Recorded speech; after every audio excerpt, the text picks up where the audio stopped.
Hey guys, Xaryu here, and today I want to walk you guys through a game of RMD playing Frost Outlaw Restoration Druid and talk about the differences between this comp and the last video I uploaded, RMP, that kind of talks about Rogue Mage Priest goes and the similarities between Rogue Mage Druid and Rogue Mage Priest. So they're actually similar comps, right? They're both playing Rogue Mage.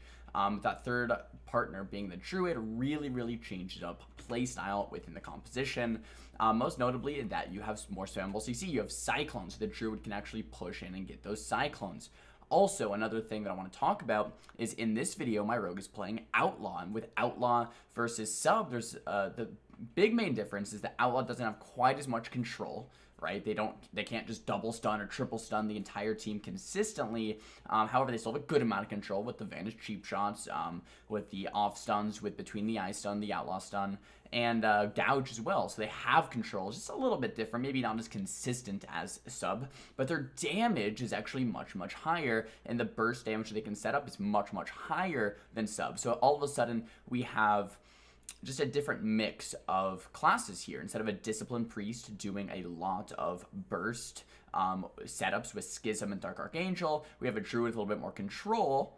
The sub rogue now has, or the outlaw rogue has less control than the sub rogue, but has more damage. So it's just, we kind of swap around the roles of classes here. Now in the enemy team here, we're fighting a Shadow Priest, Feral Druid, and Restoration Shaman. And the enemy team is actually playing Spirit Link, and Spirit Link is a hot choice at the start of this season and the start of this expansion for Restoration Shamans.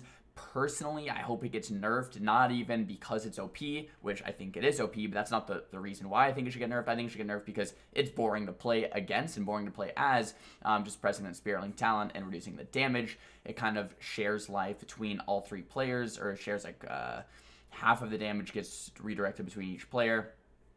Something like that. So basically makes people a lot tankier than they should be, and you can just spam Spirit Link and you don't really go out of mana that much quicker than you would otherwise, and you don't really lose too much for taking it, so it's just a good choice all around. This should be nerfed in my opinion because it makes the gameplay a lot more dampening, a little bit more stale, but we had a good game here anyway, so I decided to pick this game. Generally with this composition, instead of RMP where it's like, okay, 3, 2, 1, go, and you kind of run in, you get a kidney on the healer into a sheep. It's very scripted. You guys have seen videos where I talk about this, right? And then we cheap shot, triple cheap shot the DPS. Maybe we fear the third guy, boom, triple CC. You do your burst and then you run, right? That's generally how RMP is played. You guys know this if you've seen my videos. I talk about it quite a bit. Now with RMD, it's a little bit different. A lot of the times I'm staying range, I'm staying back, I'm casting Frostbolt, I'm building damage, and then we have the rogue stuns. So to maximize rogue stuns, we might blind. Now blind on outlaw is a 1.5 minute cooldown, which is great because it's less than trinket. So we can blind the first blind, they'll trinket. The second blind, they have to sit full. So after that second 1.5 minute blind, we're in a good position to actually burst. The second thing we can do is have the druid blink in, or sprint in rather, bash and clone the healer as we stun the DPS and maybe poly the third guy. Boom, triple CC, and we had a nice effective damage go to force defensive cooldowns from the enemy. A third thing we could do is go for a random polymorph without a stun on the healer. Now this isn't always easy to do, but it is possible. Or we could bash into a poly, like as you can see right here, boom, bash into poly. We're gonna do a big priest setup. Priest actually did massive spell the polymorph there as well. But there's a lot of different, I guess the point that I'm trying to get across is there are a lot of different combinations that you can do to make this comp work. And it's a little less scripted, as in just like, okay, do this, this, and this, how RMP might be, right? It's like we have bash, we have gouge, we have between the eye stun, we have polymorph, we have cyclone, we have blind, we have cheap shot with vanish cheap shots. So those are all your pieces of the puzzle. Now put them together to make it work, right? Let's CC all three of the enemies, burst hard, and see what we can do to actually force out a kill. And then in addition to that, I guess there's a big point that I kind of have overlooked thus far, is that druids bring a lot of HPS and a lot of longevity to your team that a priest doesn't have. Priest goes out of mana very quickly. Priest doesn't have the HPS to really keep up with a lot of compositions. So with a priest, you're pretty much stuck into either you win the game in 3 or 4 goes, or you lose the game in after 4 goes because your priest is out of mana or you have no defensive cooldowns and they just don't have the HPS to sustain that. Here in this go, we just got a bunch of CC on the Shaman. We got life swap. I think we might have gotten life swap there. We got trinkets from the Shaman. We got trinket from the priest. A lot of defensive. So we're trying to ride this pressure.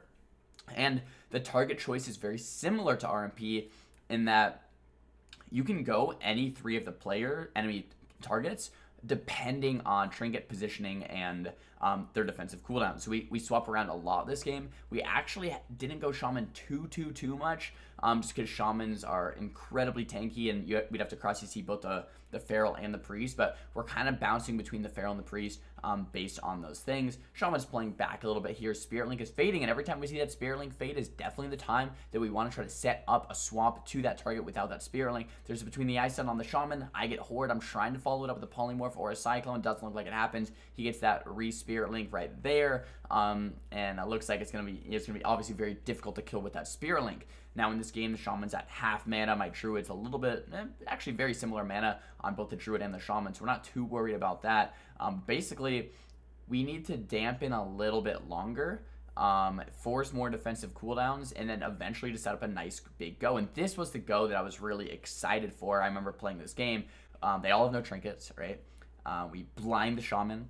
We counterspell the Priest, so the Priest cannot off-heal a Shadow Mend. He can't life swap, and he can't fear. He can't silence. He can't disarm. He can't do anything to help his Feral, right? And the Feral is full stunned. So we have that triple CC that I like to talk about so much. And this is Orb, Comet Storm, Ice Nova, and I really thought he was going to die, but he did have that Spirit Link up until right now. The Spirit Link just dropped right now. Full Polymorph out of the full blind, and the Priest barely gets that swap off before that full clone lands.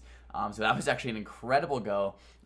Just the clone came a little bit too late, and then we also went into...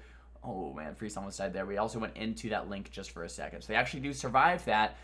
They had to use Swap and Priest Dispersion to survive that, and the Shaman reapplies the Spirit Link once again there. But now all 3 team members have their trinkets back up soon. The Priest has it up in a couple seconds, Shaman has it up soon, and Feral has it up in 30 seconds. So now it's going to be difficult to once again force all 3 of the trinkets again after we just did that big go that was really supposed to win the game. And I think that's kind of what is frustrating about that Spirit Link talent, is that even if you force every single defensive, line up the triple cross CC, use every offensive cooldown, burst properly, we still didn't really manage to get that kill because of that Link talent. And the Link talent's up for 30 seconds, right? So it's just a little boring to play against / like unfair a little bit.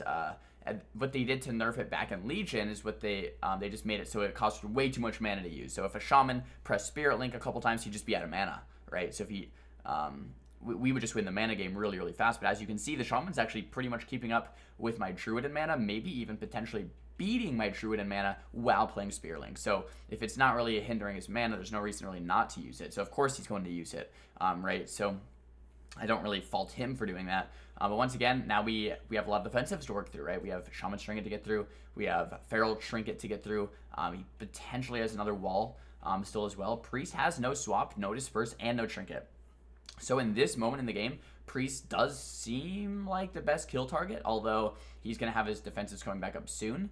We throw that full blind out on the Shaman. He trinkets that blind into between the Ice Stun, and then Priest takes a lot of damage, but it looks like he's going to be sustained by the Shaman's Riptide or Shield Healing Stream.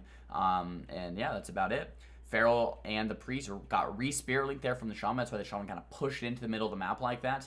We do counterspell the Shaman, throw a full Sheep and a Cyclone overlap there. Mind Control's coming out from the Priest. The Cyclone, great Cyclone by Fonzie to actually stop that Mind Control from being channeled. Triple Sheep now onto the Shaman. Looks like we didn't really get much from that go either, but the enemy team has no trinkets, so it's definitely we're in a good position to start setting things up. And this is a really just back and forth game of dampening, right? The dampening's now at 19%. Shaman's mana is getting lower. My Druid's also kind of running on empty though, so we're going to have to keep that in mind. Tried to go for a Sheep there off that Cyclone, did get interrupted, didn't time it quite perfectly, so I got Wind Sheared on that. I can see that cooldown using my Omnibar cooldown. Massive Spell comes out from the Priest there. I could have probably counterspelled that. I was probably thinking that we were going Priest, so I thought I was going to get stunned. The Trinket comes out from the Priest again. Dispersion comes out from the Priest again. Tons of damage coming everywhere. Feral's overextending a little bit, so we actually make a great swap onto him. Big Shatter combo. Feral taking a ton of damage, down to 30% life. I do get Silence, though. Grounding Totem comes out. Re-Spirit Link, and they're probably going to be fine once again. Let me know what you guys think about Spirit Link down below in the comments after seeing some really well-executed goes and us still not being able to manage the kill for quite some time longer. Do you guys think it's just a good thing that Shaman should have, that people need to learn to play around, or do you think it's probably not right for the game or needs some pretty big nerfs or just needs to be removed completely? Because it seems like a lot of players are, including myself, are not really enjoying the play style of playing around it. But let me know. There's no right answer here, right? I just want to know what you guys have to say about this. Once again, here we get some more cross EC, blind out onto the Shaman, casting that polymorph. Full polymorph does land. Shaman does trinket the polymorph, sits the blind, trinkets the poly because his trinket wasn't up for a second there. So now we're, once again, still forcing defensive cooldowns, right? And a lot of games that we're playing this expansion are kind of feeling this way, where the games are a little bit longer. There's actually kind of two polar sides where you either get one shot or the games kind of draw out like this. It's kind of one or the other. So I think my major point so far to help the games kind of feel more fluid is have Azerite trades not stack. And then kind of nerf the HPS from Resto Druids and Resto Shamans a little bit. So whether that's nerfing Riptide, some of the Resto Druid Hots, and then we kind of have this game that is a little bit maybe, we're not going to get one shot because trait stacking wouldn't be a thing, and then we're also not going to have crazy long games like this. So that's kind of what I would propose. I think a lot of the problems in the game right now happen from trait stacking. We see Elemental Shamans one-shotting with Urshock. We see Feral Druids one-shotting with Ferocious Bite. All of these are from trait stacking, right? So if we could at least diminish the trait stacking or make trait stacking not a thing, I think that would definitely help quite a bit. Also, let me know what you guys think about that down below. If you guys think Azerite trait stacking is fine, or if there should be some type of diminish. Nice kill there on that Cav Totem. If there should be some type of diminish, or if they just shouldn't stack at all. And I think one of those solutions would probably be the best. Here in this game, we get that blind there on the Shaman, a stun there on the Priest. We do force the Priest Dispersion, trying to go for that full polymorph. We do manage to get that sap instead. I think my rogue called out the sap. Tons of burst damage coming out on the Feral Druid now. With that cross EC, we get another life swap from the Priest. So it's just a game where we finally force all their trinkets. We get the Dispersion, we get the walls, we get every cooldown, and then he has that swap back up. So they just have a lot of defensive cooldowns to rotate through, and it's really made possible by that Spirit Link talent, right? Because if they didn't have that Spirit Link talent, we would be able to force all their defensive cooldowns and then kill, instead of forcing all their defensive cooldowns and then running into that Spirit Link, over and over and over again. My Druid still kind of running on empty, and that Shaman is pretty much getting there as well. So now that Shaman's low on mana, now is kind of where the game begins, right? A couple of good setups. He can't really press Spirit Link anymore. This is how a normal game would start, right? The game would essentially start right here. Shaman's unable to continue his Spirit Link. We get a couple good setups, we force trinkets, we force defensives, and the game will be over, right? So hopefully at this point in the game, we can start making stuff happen. Land the full polymorph out there onto the Shaman. He does trinket it into that full bash, and these are the cooldowns that we're really supposed to be forcing now. Get that resheep into that full Cyclone. Pressure a little bit, switch over to the Priest. He does have Dispersion available coming up pretty soon here, if not already. But Feral's still taking a ton of damage. Trinkets, Shaman used the rest of his mana to use one more Spirit Link, and now they're pretty much running on empty, so they're getting desperate to the point where, okay, we can't keep reapplying Spirit Link, and if I do, then I can't heal, and this is a great position for us to be in. So after 10, 12 minutes here, we're finally to the point of the game where we can start setting up really nice kills, and these are the kills I'm talking about, guys. We sheep the Priest, he trinkets the poly into the Cyclone. Priest is taken care of. We blind the Shaman full with no trinket because he trinketed in that last setup to save his partners. So we full blind Shaman. Now we between the eyes stun the Feral Druid and get a nice long stun onto him. 5-second long stun. Common Storm, Ice Nova, boom, Ray of Frost. Feral Druid goes down. There it is, right? Couple goes once the dampening hit to a certain point. Couple goes when Shaman didn't have enough mana to really keep spamming that Spirit Link, and we do end up managing to take the victory there.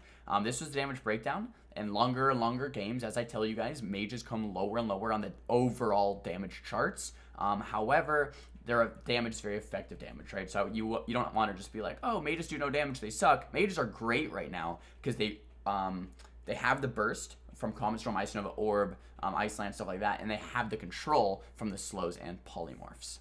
Guys, if you enjoyed this video, make sure to give the video a thumbs up. If you did not enjoy the video, make sure to give the video a thumbs down. Talk to me in the comments about all the questions I had in this video about Azurite trait stacking, diminishing, and Spirit Link talents. I really want to know what you guys have to say about that stuff down below. So I'll see you guys down there. Don't forget to subscribe, and I'll see you guys in the next upload. Peace.